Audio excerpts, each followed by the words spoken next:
Hola, su ta number ling sing dui. Now, can you all hear me?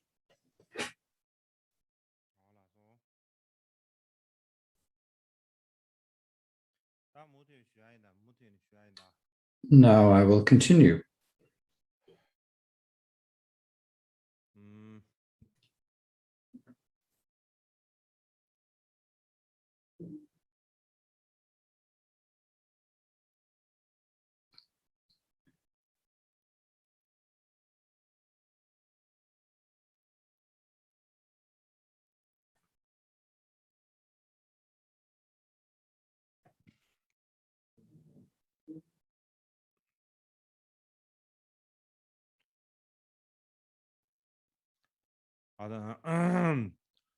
Hola, su ta de toki di ru nan sumba de gara sana. Now, the third of the six Orthodox schools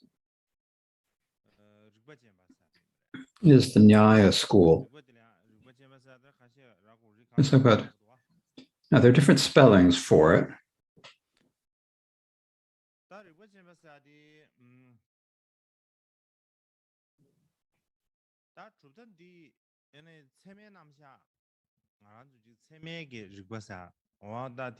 So this is the school that developed the presentation of the logic and validity.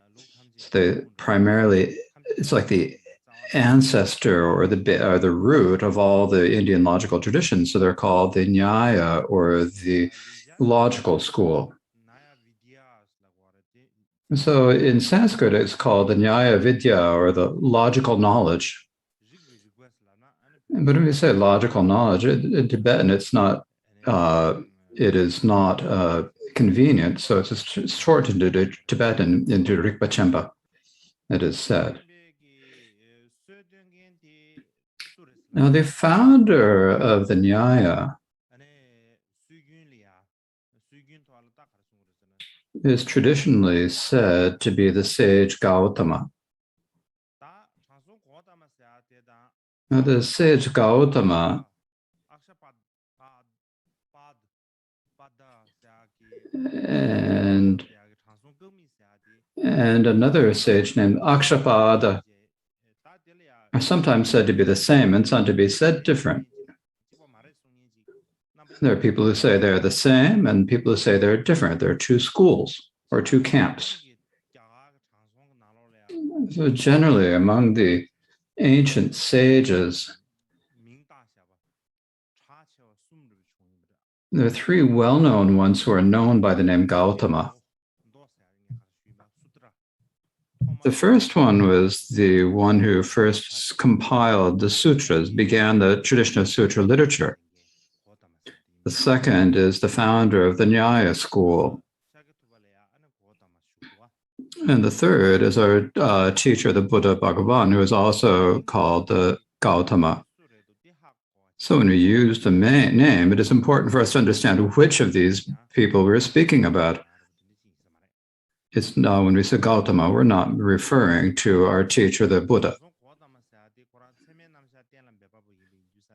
So since Gautama is the one who established the systems of logic, and so his name is for this reason very well known among Buddhist scholars. He is someone who many people have heard about. So if you wonder when Gautama lived, again, as before, we don't know. The Indians didn't take any interest in dates or history. So if you ask one was he born, one who has died, there's nothing to say. So when scholars research this, they estimate that he probably lived in the period sometime between 150 BC and 50 BC. Similarly, and particularly, there is a treatise by Nagarjuna called The Finely Woven, which lists of the 16 points of the Nyaya Sutras and refutes each of them in turn. And so from this, we can see that Gautama was either contemporaneous with Nagarjuna or earlier than Nagarjuna.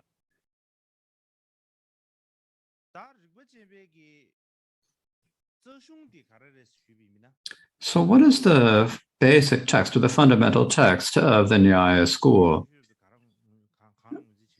What is recognized as the main text of the school? It is a text called the Nyaya Sutra. This Nyaya Sutra is what is considered most important. Now, this Nyaya Sutra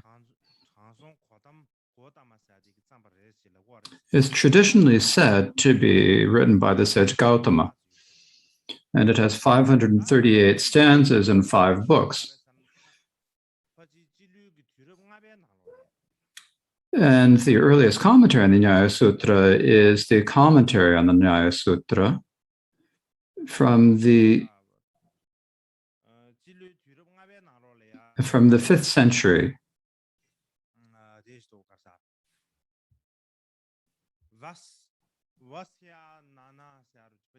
There was a scholar named Vatsyayana.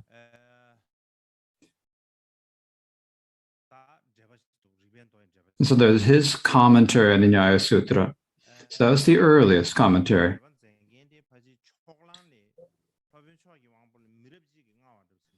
And so this master, the author of this commentary, is probably one generation earlier than Dignaga.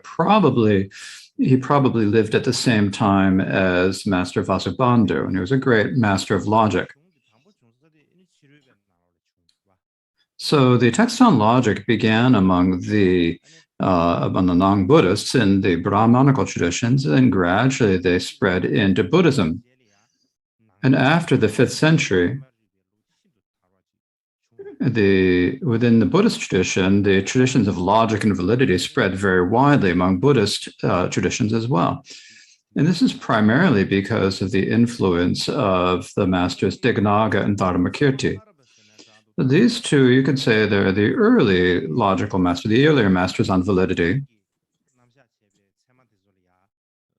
Excuse me.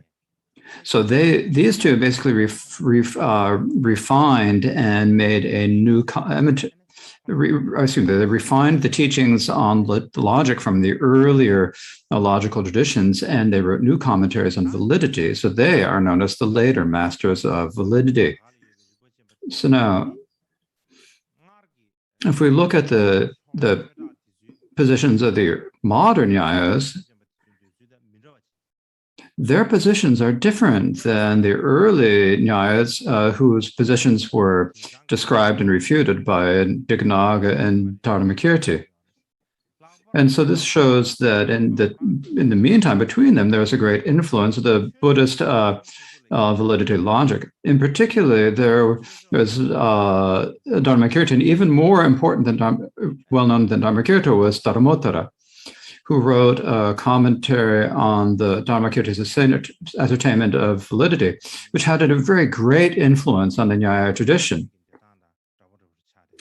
And so after that, their positions on validity and logic became much more in accord with the Buddhist positions. And so it's like the Nyayas themselves said that they incorporated it into their tradition. Now, the greatest impact that Gautama had was his establishment of a complete system by way of 16 different categories.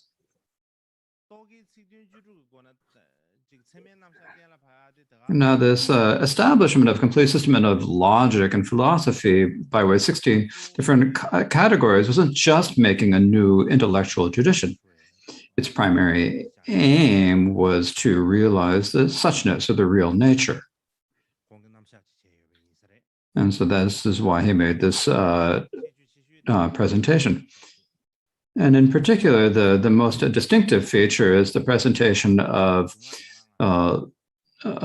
inferential logic, and in particular is for the well-known five-part syllogism. And so this five-part syllogism was later used very frequently in logic and became a very influential. So I'm giving here, put an example of these. We talk about the hypothesis, the reason, the analogy, the reaffirmation, and the conclusion. So there's this way, there are the five different aspects of a syllogism. And so it's like first, there's fire on the hill, that is the hypothesis. There's a positionist, there's fire. And the proof of the person is there is smoke above the hill. This is the reason.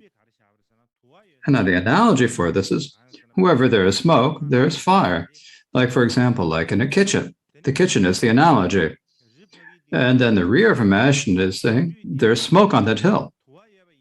And then the conclusion is, therefore, it is decided, since there is smoke, there is fire. It is decided. And so he uses these five different, so he uses this these procedures of inference to establish the meaning. And so this is the five-stage or the five-step syllogism.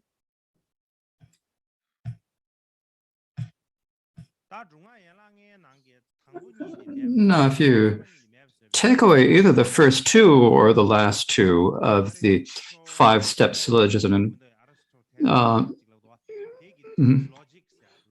it is very different than the same as the term logic developed by the Greek philosopher Aristotle. So when you talk about term logic, it's exactly the same, or syllogism, it's exactly the same. Now, these two systems of logic developed in completely different areas, one in the East, one in the West, one in Greece, one in India, but they appeared at about the same time. So people began to wonder, why did they appear at the same time? One's in the West and one's in the East, but they have the same explanation. So how did that happen? So people began to question this. Not only did they question this, some people in researching this said that there must be some sort of a causal relationship between the two. No, there is not any documentary evidence of this, but the hypothesis or the guess is that because of 2 points, they decide that it can be decided, that they say that this can be decided. And the first thing is they say that it first developed in India and later in Greece. And the second point, if we compare the Greek logic to the Indian logic is on a much higher level than the Greek. And so they say perhaps when the King Alexander,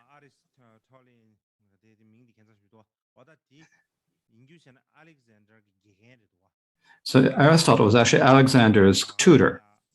And so when Alexander went to go to invaded India, and he had a connection to India.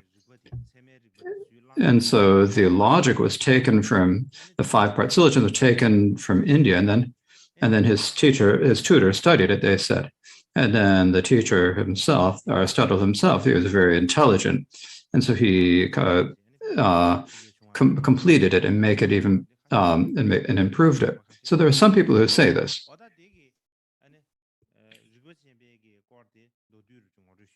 That's a brief introduction to the Nyaya school. Now, the fourth school is this. The fourth is the Vaisheshika school.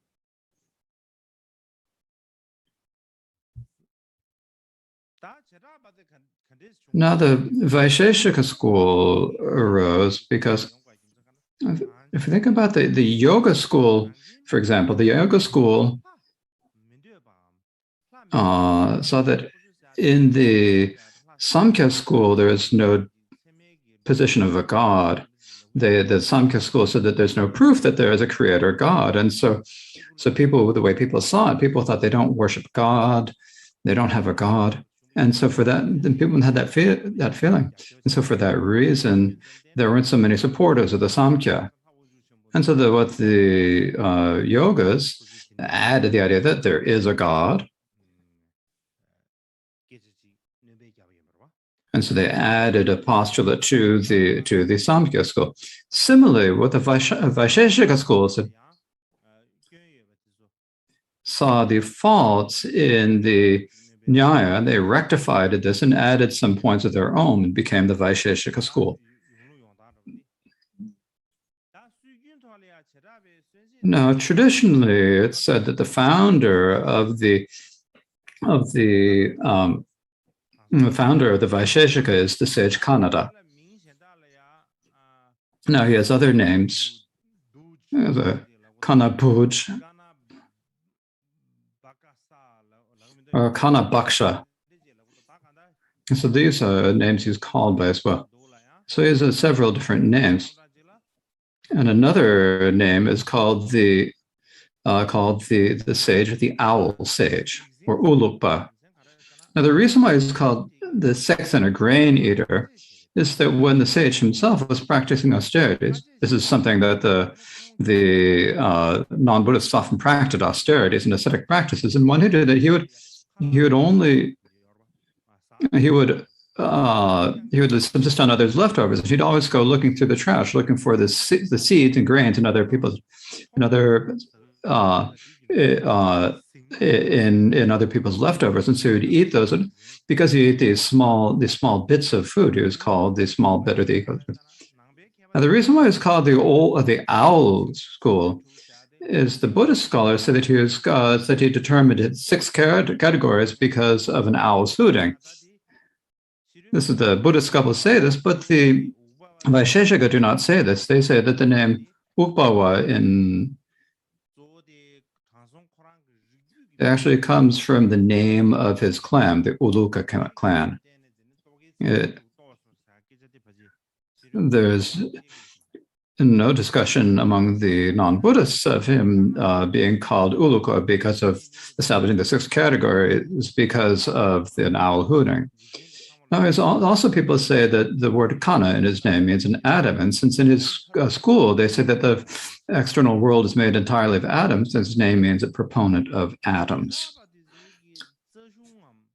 Now, the root text, or the original text of their tradition, is the Vaisheshika Sutras that were written by the sage Kanada. This is what they recognize as their basic text. But if you want to know when it was written, then the dates are not at all clear. So one thing we have to remember here is that India is like a very strange place. For the one place, they have like no history. They had no tradition of recording history. And from another perspective, they had so many traditions that they actually memorized everything. And when you memorize it, for many generations, they only memorized things and never wrote anything down, because if things are written down, then other people could, if there's nothing written down, then later scholars cannot figure out when it was written, because there's no evidence of when it was written down. There's no written documentary evidence, and so there's no evidence of when it was written, of when it was composed. If something is memorized, when a person dies, then that memory is lost. And so the texts may have been written down or may be memorized, but if they were not written down, when modern researchers examine them, they cannot find any proof that they existed. And so that is one difficulty. So what some researchers say about the dates of the Vaisheshika Sutras, there are some people say that it was before the appearance of Buddhism. Some people say that it was either in the 1st century or the 2nd century, beginning of the 2nd century in the Common Era. So these are 2 different positions. Now, the Vaisheshika Sutras has 10 chapters and 370 stanzas. Now, the earliest commentary, it is called was written by a master named Prashashtapada, and it is called the Compendium of the Properties of Matter. and this is considered the earliest commentary on the Vaisheshika Sutras. Now, the Vaisheshikas say that there were two earlier commentaries, but these two commentaries are no longer extant. In any case, the earliest commentary that is still extant is this commentary by the master Prashashtapada. And if you think about the tenets or the distinctive features of the Vaisheshikas, the position that the entire world is made up of atoms, and that the atoms are made, it's that the atoms are unchanging and eternal, so they're permanent, and there are an innumerable number of them. So the entire world was made up of atoms, and so the atoms have to combine. So how do they combine, and how do they separate? It's because there's a hidden power. There's a power that we cannot see, a hidden power that causes the atoms to combine and then to separate. So there's this hidden power that causes this to happen. In any case, the entire world is made up of atoms. And the composition of the atoms was not created by God. They're accumulated by the hidden power. And the power probably came about because of the power of karma. It seems that this is what they assert. So basically, the heart of the Vaisheshika system is like an investigation of it's really an investigation of the material world. So sometimes it might be more appropriate to say that rather than being a philosophy, it is actually more like physics. And this tradition is probably the first tradition in India to investigate physics. So there are scholars who postulate this. So because in any case, they say that everything is made up of atoms. And so that's enough about the Vaisheshika school. Now, the fifth school is the Mimamsaka school. The Mimamsa means, before I speak about the Chipao or the Mimamsa school, so when you speak about the Sankhya Yoga, Nyaya, and the Vaisheshika, they accept the Vedanta, the Vedic literature, but they aren't directly connected to the Vedas. But the Mimamsa actually is two parts. There's the earlier and the later. And the earlier is called the Mimamsa, and the latter is called the Vedanta. So both the earlier and the later Mimamsa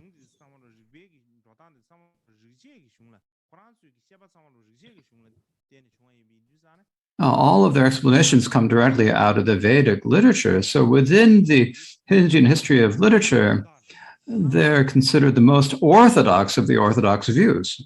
So they're showing that they're completely orthodox, because the determination of orthodoxy is how close they are to the Vedas. This is what's said in the Vedic philosophies in general. So when you talk about Mimamsa, it was originally one school, but gradually it turned into two schools, the Purva or early Mimamsa, and the later Uttara Mimamsa or the Vedanta.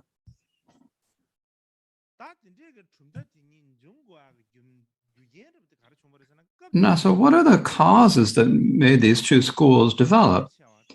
Instead of at that time, most of the philosophies of that time were leaning towards an atheistic direction, saying that there's no, they didn't say that there was no God, they didn't say that there is no God, but they said that there's no true valid proof of there being a creator of the world. And so for that time, the philosophy of that times were going in an atheistic direction. So this doesn't mean that they are not related to deities. It basically means in terms of a creator god is speaking about. They said that there are the gods whom you make sacrificial offerings to, but it's the question of whether there's a creator god who created the entire universe. It was only the non-Buddhist Lokayanta school that said that there's no God at all, no virtue or misdeeds. But the other Orthodox schools went in the direction of being a non-theistic schools. And so the Mimamsaka school developed in order to uphold and preserve the traditional views exactly as they were. The other schools had been making attacks on sexual offerings, and so they wanted to preserve the traditional views of the Brahmas. And the reason for this is that they had such attachment to the Vedic and the Brahmana schools, and so they had like no choice but to uphold and preserve these traditions. Because at this time, the Samkhya had kind of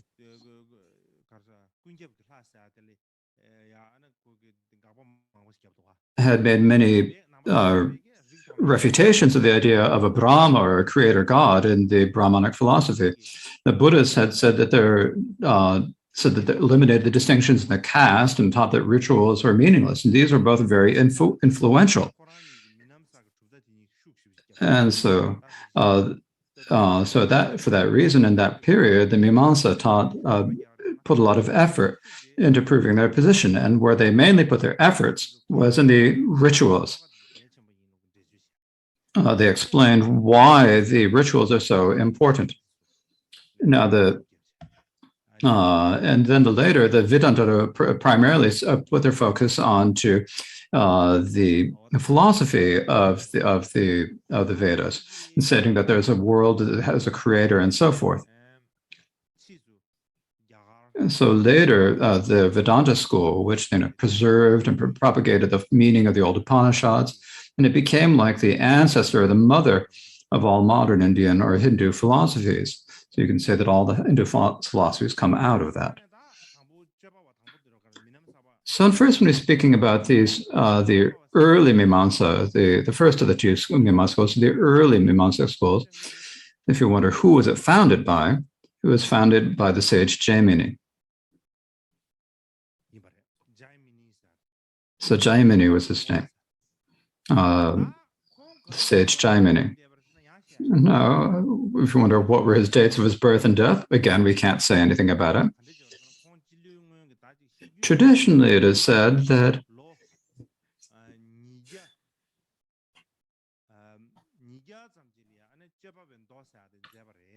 it's traditionally said that he wrote the Mimamsaka Sutras around 200 BC. However, but the Mimamsa school developed based on the Mimamsa school, or is there no connection between the Mimamsa and the Mimamsa school and the Mimamsaka Sutra? Now, the researchers are really looking at this. If you look at the Buddhist scriptures preserved in Chinese, so Buddhism spread in China before it spread in Tibet, right? So if we look at when the texts, when the name appears in there are many earlier texts that were translated into Chinese earlier than they're translated into Tibetan. So if we look at the scriptures in Tibet, the word Mimamsa appears only in about the 4th century. It's only in the text of a text by Bhaviveka called the Commentary on the Lamp of Prajna that the word Mimamsa appears. Also in Dharmakirti's treatise on a Vajra needle, it appears there. So if we look at these, we see that the Mimamsa developed sometimes between maybe the 5th century BC and the 5th and 6th century CE. And so it's like a very long time. You have to have that such a long period when it could have arisen. You can't point a specific date. Now, there are the Mimamsa Sutras that are said to have been written by the sage Jaimini. And this has 12 chapters. And of these 12 chapters, there are 60 different sections. And there are 2,742 stanzas. So among all of the root texts of the 6 Orthodox Hindu schools, this is the longest sutras. The other schools are not that long, just a few hundred stanzas. There are few of them that go over 1,000 stanzas. Now, the earliest commentary on the Mimamsa Sutras that we have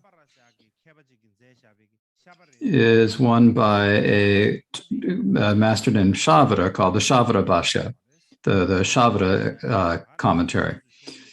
And this is the earliest commentary on the Mimamsa Sutras, and the later Mimamsas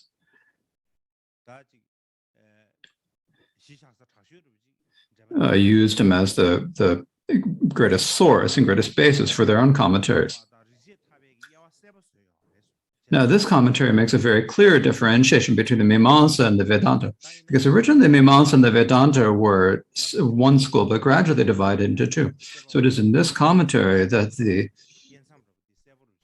the differentiation between the Mimamsa and the Vedanta is clearly defined.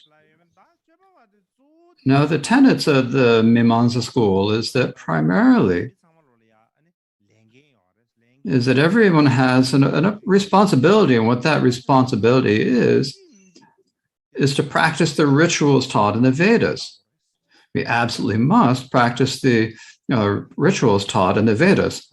For example, if we are in like it's kind of, we're speaking, say, in our monasteries to the monks and nuns who do pujas. We say, you have to do rituals, we say.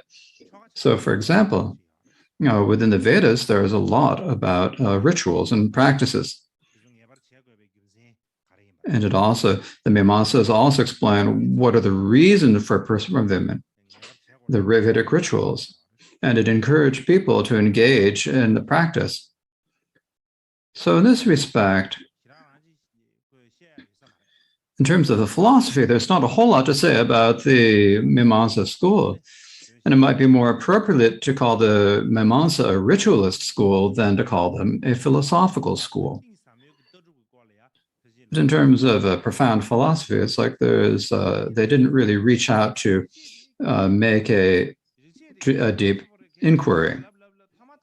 Now, the Mimamsa preserve the tradition of the Vedas and speak about the such great reverence for the Vedas, and it comes down to the Vedas. And so what they're saying is that the words of the Vedas are impermanent and naturally present, that the words of the Vedas are naturally present and permanent, and that the sages heard them and then were able to write them down. And so they say that these words are permanent. The Vedas are so important, right?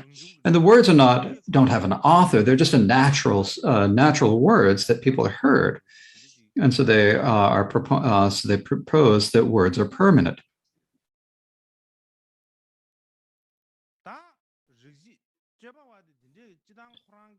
So now, generally, the Mimamsas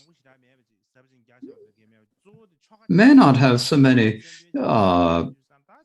philosophical positions, but they primarily are involved in ritual.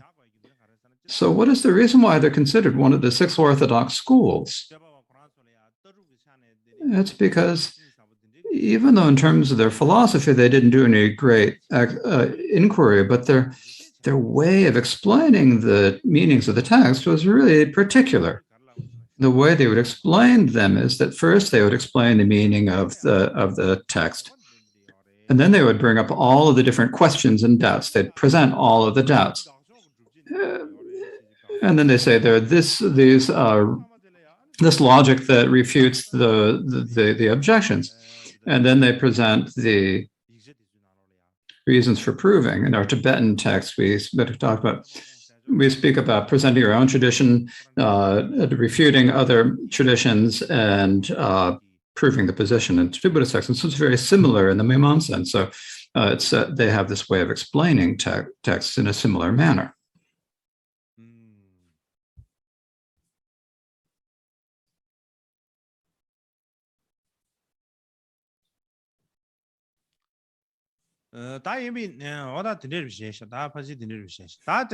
That's basically, so it's probably better to speak about the second of these schools.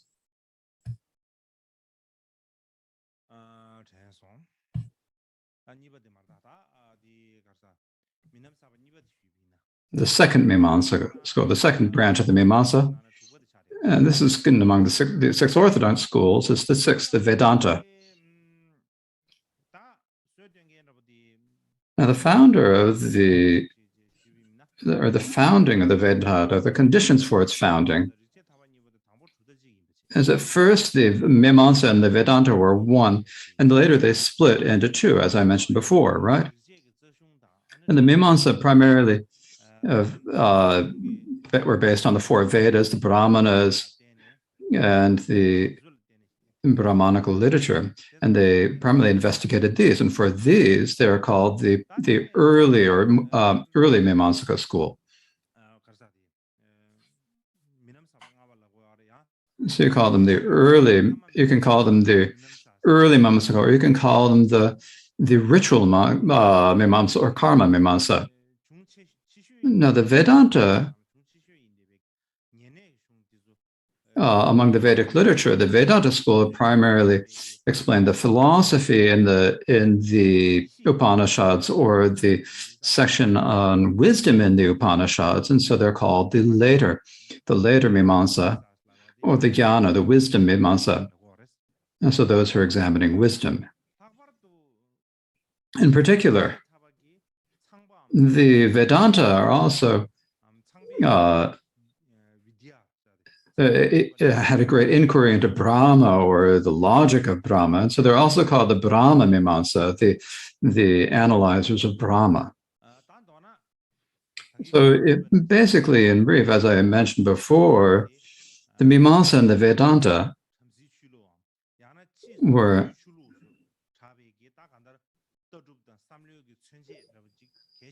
are like a very important representative of the Orthodox Hindu schools and of the later Hindu schools. And the reason for this is that the Mimamsa are like the source for the present ritual practices of present Hindu ritual practices, and the Vedanta are the sources for the views of the Hindus, present Hindus. Now, the reason why they split into two, and when they split into two, if you wonder that question, this is again, it's difficult for researchers to give a specific answer. However, we look at the text that they wrote, the main difference in their position is that in the Brahma Sutras, it explains there's an ultimate aim to achieve. And in the Vedantas, the Mimamsa say that the Vedanta says that the ultimate aim is achieving liberation, but the Mimamsa say that it is ritual. So by achieving ritual, you achieve liberation, but the Mimamsa primarily said that the main aspect is performing rituals.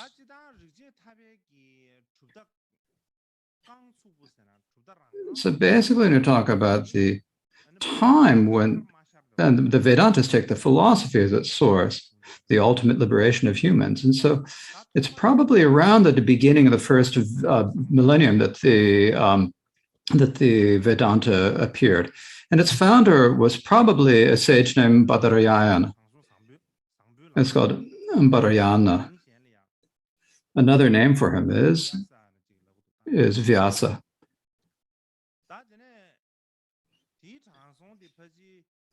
Now, this sage is probably a person of the 1st century, but we cannot clearly say what his date of birth was. Now, the most important treatise of this tradition is,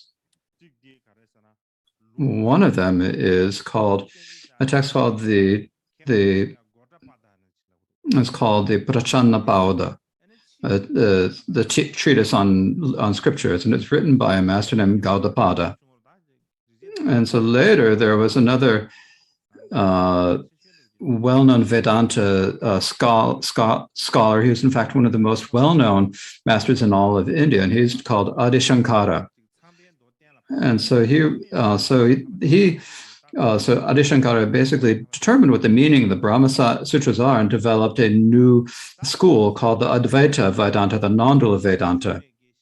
So both, Prachana, so Gaudapada and Shankara are both this text by those both of their texts, the text that they both wrote became very influential in non-Buddhist views. In particular, Shankara's view of Brahma and the emptiness taught in the Buddhist middle ways texts are extremely similar in terms of the way their essence is described. So even within the Veda school, even within the Vedanta school, some people say that Shankara was secretly a Buddhist. He was pretending to be a Hindu, but in actuality, he was a Buddhist. And so many people objected to him for that reason. There's quite a bit to say about this topic, but there's not so much time today, so I won't speak about it. If there is time in the future, I will go into more detail. So in general, we have the Vedanta, and particularly you have the Vedanta school. The non-dual Vedanta school became very widespread in India. So nowadays, when you look in the Indian literature and in the Indian traditions, they speaks about the features of the traditions of the. There are many aspects. You can see many traces of the Advaita Vedanta school in many aspects of Indian culture and literature. Now, what are the main fundamental texts of the Vedanta? It's the Brahma Sutras is the main one. Now, as I said, this was written by the Bhattacharya, as I mentioned. Now, the Vedantas themselves say that they're actually the source of their philosophy is the Upanishads, but actually it's not but actually when they determine what their phenomena is, they use when they say that the Brahma Sutras are their main text, but when they really want to establish their philosophy, they use the quotations from the Upanishads and the Bhagavad Gita and the Brahma Sutras. And so these are the ones that they primarily use. So even within them, it's they say that it's the Brahma Sutra that is the primary text that they accept and explain.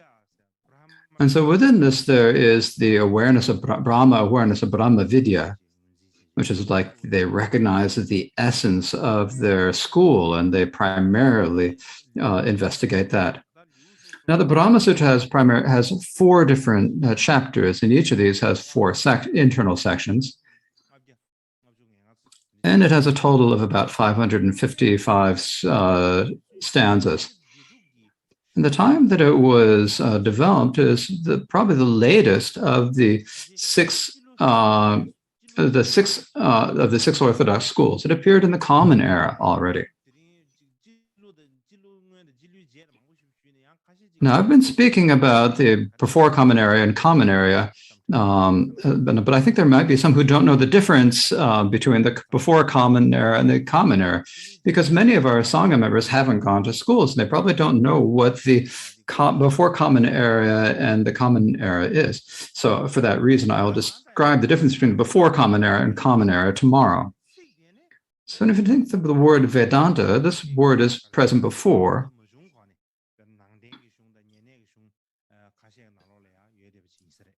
So it appears in the Vedas and in some Buddhist texts as well.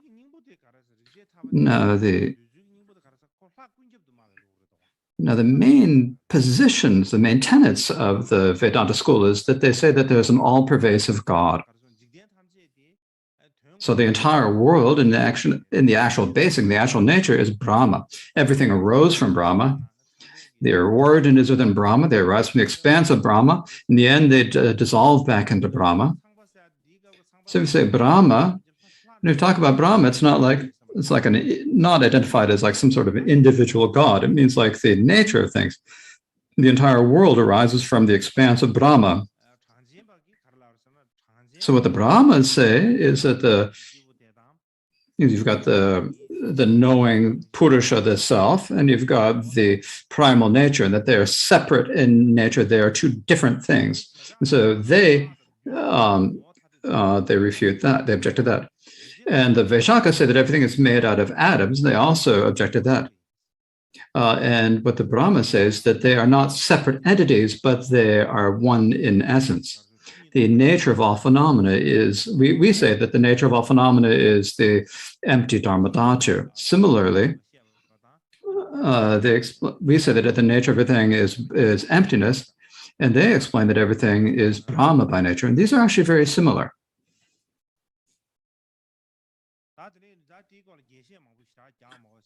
So I don't need to explain this in great detail right now, because I'm getting tired about it too, and and it's difficult for you to understand it all right away. So I don't need to go into too much detail right now.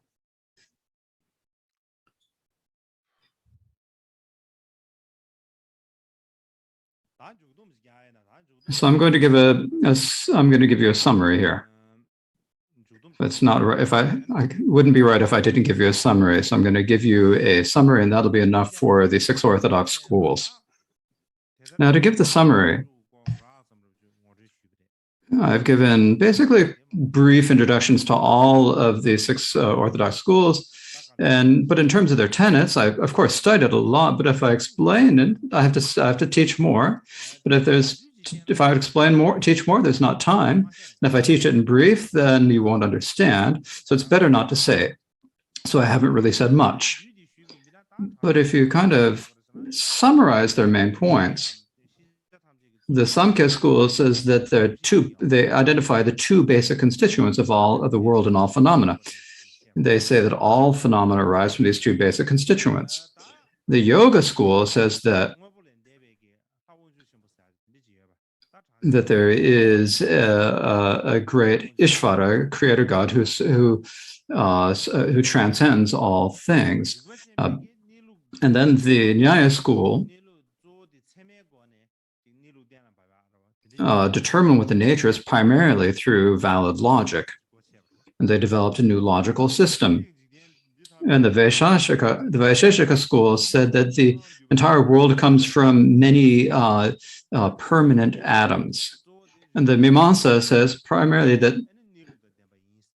the Vedic rituals are the nature, the basic nature. And so they took great interest in this, and they explained them. The last one is the Vedantas, and they said all phenomena arise from Tsampa, and the self and the Brahma are the sameness, and they're not two. They explain it in this way, right?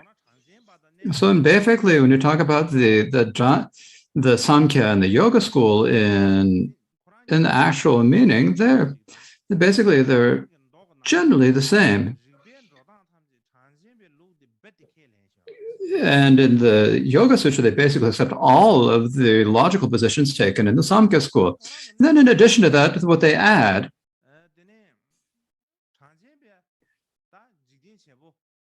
is that the Samkhya said that there is no creator God, or that there's no proof of a God. And in place of that, the Yoga school says that there is a God, Ishvara. So they add that. But that God,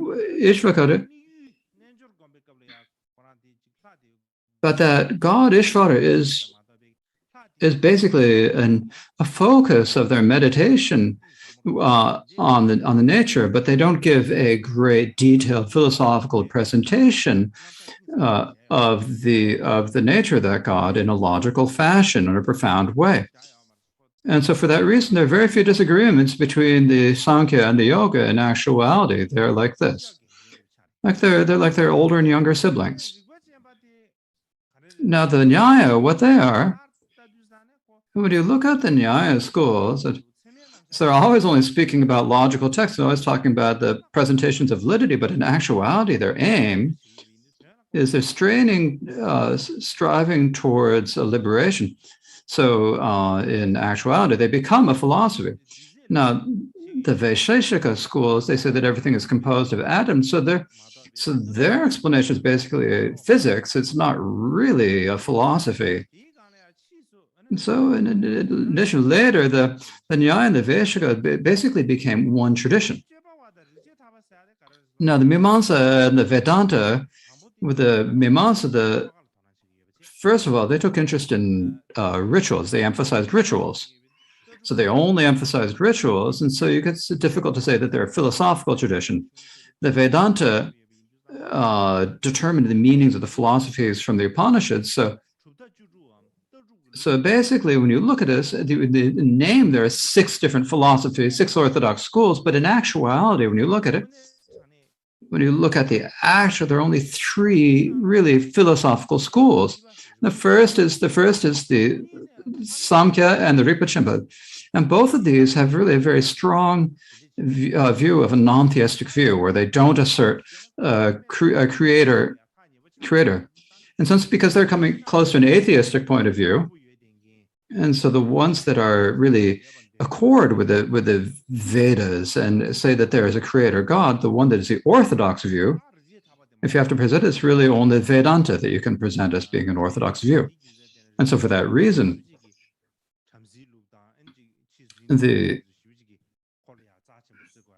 is considered very important in the Brahma tradition, in the Hindu religion. It comes down to this reason.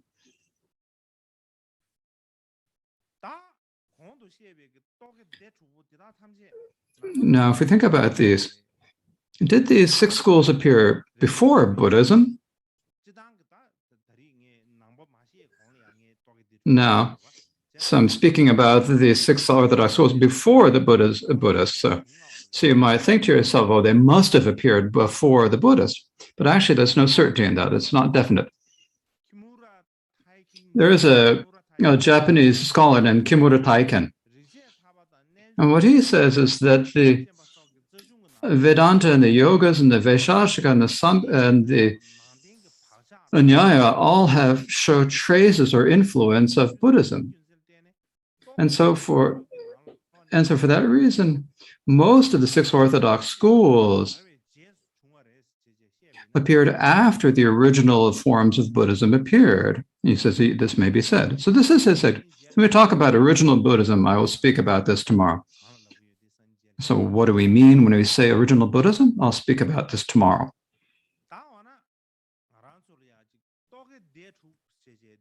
So now when you talk about the reason why we put these six Orthodox schools in one group is that there's not a whole lot about them in Chinese. There's not much in the Chinese language.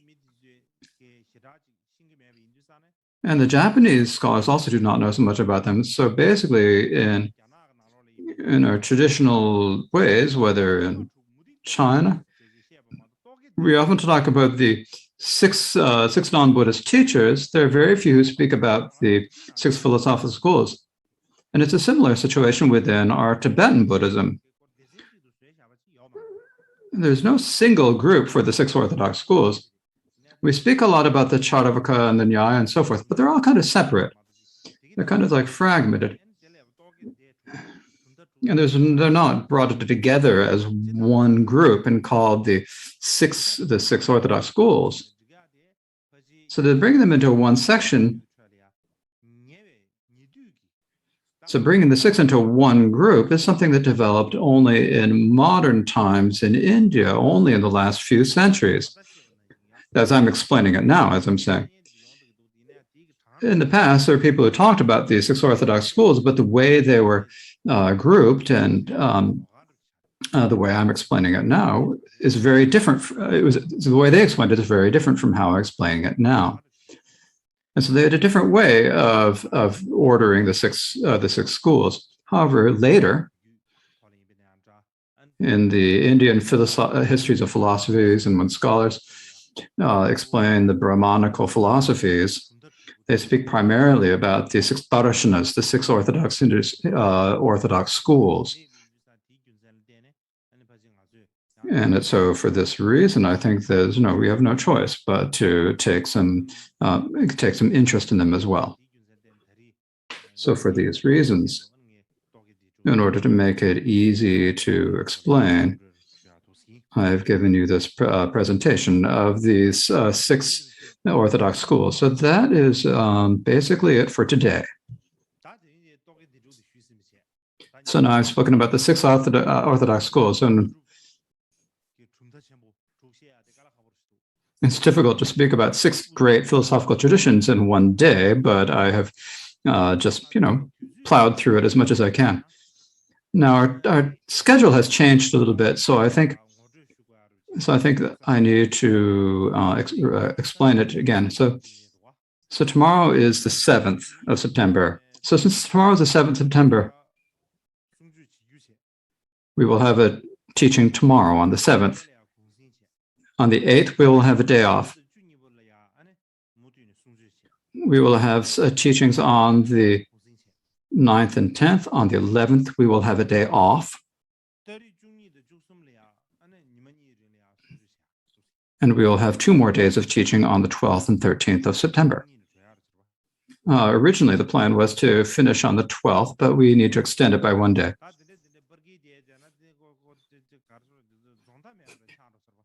Now, you might think that if you keep on adding days, it's never going to end. But it's difficult to keep adding more days. It's not so easy. So I'm going to say that that's how it is. So from tomorrow on,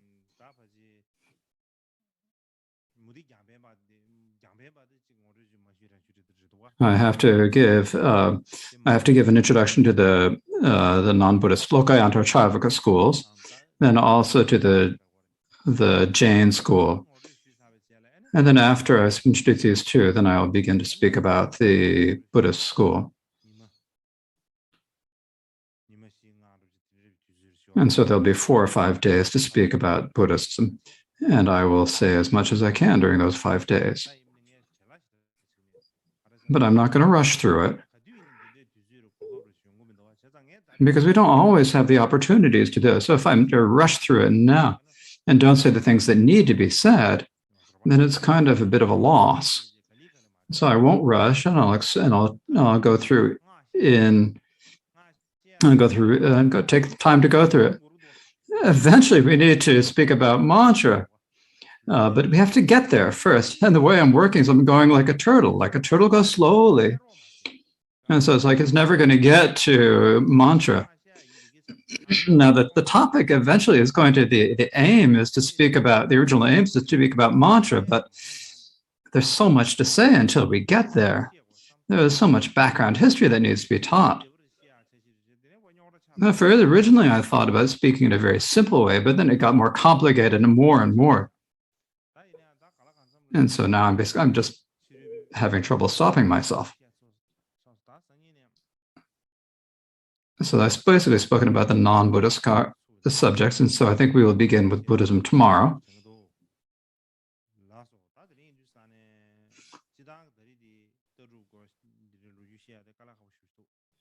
So generally, the topic of philosophy is more difficult than normal.